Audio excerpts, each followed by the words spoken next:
Britain's government has raised taxes twice as fast as cutting them, according to a new report, putting a damper on David Cameron's pledge to create a lower tax country.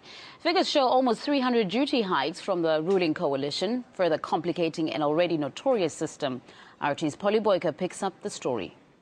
By the end of this Parliament, the UK public will have seen cuts to some 119 various taxes. That all sounds great, but for a government that's promised to create a lower tax country, news that they've actually increased some 299 other taxes might be somewhat confusing. The Brits are soon going to see an extra levy on carbon dioxide emissions. That means energy bills are going to go up. They're also going to see an increase in air passenger duty, which means more expensive air travel.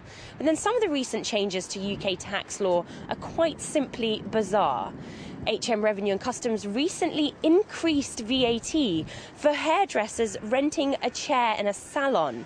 And then who can forget the recent hot-baked goods scandal, when UK tax code stated that a pasty would only be taxed if it was sold at above ambient temperatures.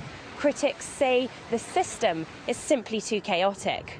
Britain has one of the most complex tax codes out there. High taxes, they kill jobs, it increases prices and it lowers wages. So at a time when families are struggling with the rising cost of living, the idea that there have been so many tax increases will really make life difficult for them. It's clear that the British government is in desperate need of cash to deal with the dismal public finances, which means that by trimming a little bit of tax here and adding more tax burden there, by 2015, the UK Treasury hopes to get an extra £84 billion in tax compared with the year before they came to power.